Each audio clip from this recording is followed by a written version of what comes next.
Hello my friends, welcome to the Prime Math Lovers YouTube channel. Today we are going to solve this super easy exponential equation. I suggest you to pause the video and try to solve it before watching the video. The equation is 8 to the power of x plus 2 to the power of x is equal to 130.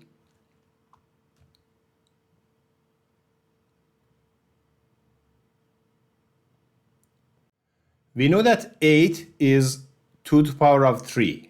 So I rewrite the equation as 2 to the power of 3 to the power of x plus 2 to the power of x is equal to 130. Also we know that a to the power of m to the power of n is equal to a to the power of n to the power of m. It means that we can swap the powers. So it means that 2 to the power of 3 to the power of x is equal to 2 to the power of x to the power of 3. So I rewrite the equation as 2 to the power of x to the power of 3 plus 2 to the power of x is equal to 130.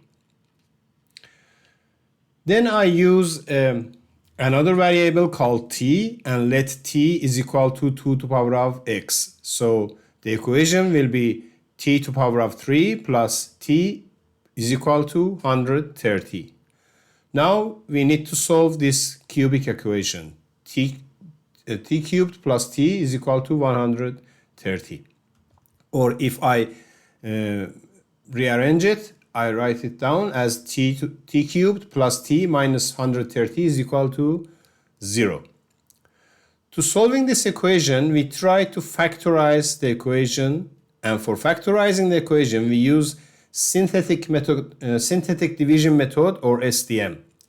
In this method, first we write down all the factors of constant term, which is 130, divided by the leading coefficient, which is 1. The coefficient of t cubed is 1. 130 divided by 1 will be 130. And we need to first write down all the factors of 130. All the factors of 130 are plus or minus 1, plus or minus 2, plus or minus 5, and plus or minus 13. These numbers are the possible or potential roots of the equation. Now we try these factors one by one in the equation to find out the actual root, to find out the definite root. First, I try t is equal to positive 1. So I replace t with positive 1. I get 1 cubed plus 1 minus 130 is equal to negative 128, which is not equal to 0. Our equation is equal to 0. So t is equal to plus 1 is not a valid root. The next number I try is t is equal to negative 1. So negative 1 to the power of 3 minus 1 minus 130 will be negative 132, which is again is not 0, and so t is equal to negative 1, not a valid root as well.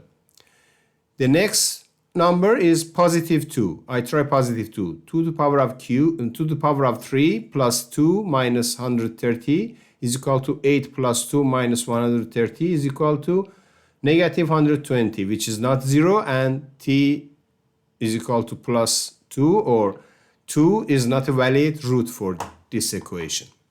Then I try t is equal to negative 2. See, so negative 2 to the power of 3, negative 2, negative 130 is equal to 108, negative 8, negative 2, negative 130, which will be negative 140, which again is not 0 and not a valid root. The next number I try is t is equal to 5.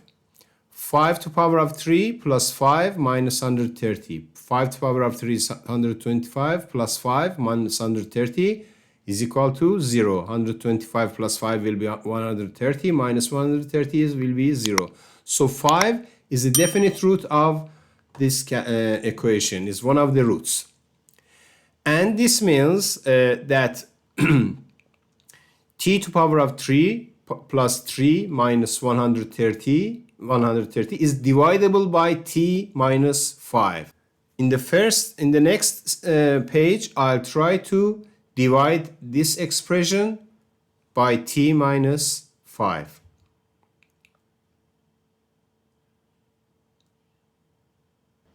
Now we need to divide t cubed plus t minus 130 by t minus 5.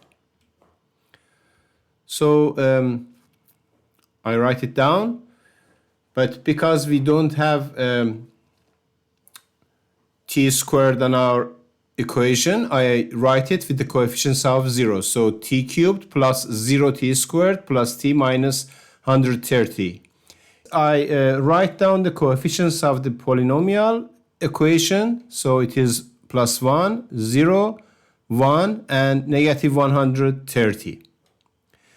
Then I write t is equal to 5 here, because I'm going to divide the expression by t minus 5, and then I bring down the first coefficients.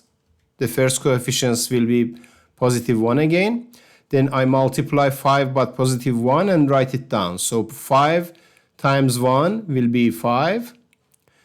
Then I write it down under the second coefficient. So 0 plus 5 will be 5. 5 times 5 will be 25.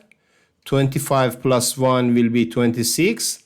26 times 5 will be 130. And negative 130, positive 130 will be 0, equal to 0.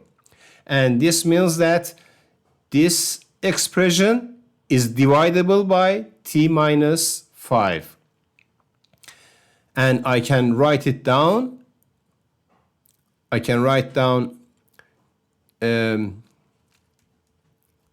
t cubed plus t minus 130 as t minus 5 times t squared. These are the coefficients of the new polynomial.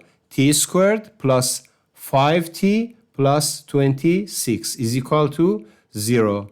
We have two factors multiplied to each other equal to 0. We need to set each of them separately to 0 to solve the equation. First, I go for this quadratic one. T squared plus 5t plus 26 is equal to 0. Quadratic equations have real roots, or if delta, which is b squared minus 4ac, is greater than or equal to 0. We calculate delta for this equation. So delta will be 5 squared minus 4 times 1 times 26. b squared minus 4ac. b is 5, a is 1, and c is 26. 5 squared is 25. 4 times 26 is 104. And this number definitely is a negative number.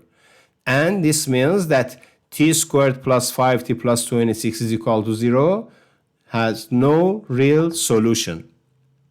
The next expression is t minus 5. T minus 5 is equal to 0. This means t is equal to 5. And recall that t is equal to 2 to the power of x. So 2 to the power of x is equal to 5. We take natural log from both sides. So ln of 2x is equal to ln of 5. And we know that we can bring the exponent in front of log. So we'll get x times ln of 2 is equal to ln of 5. And if I divide both sides by ln of 2, x will be equal to ln of 5 divided by ln of 2. I hope you enjoyed watching this video. Please consider giving us a thumbs up, subscribing to our channel, and sharing this video with your friends. Thank you so much for your support. Wishing you an absolutely fantastic time wherever you are on this planet. Cheers.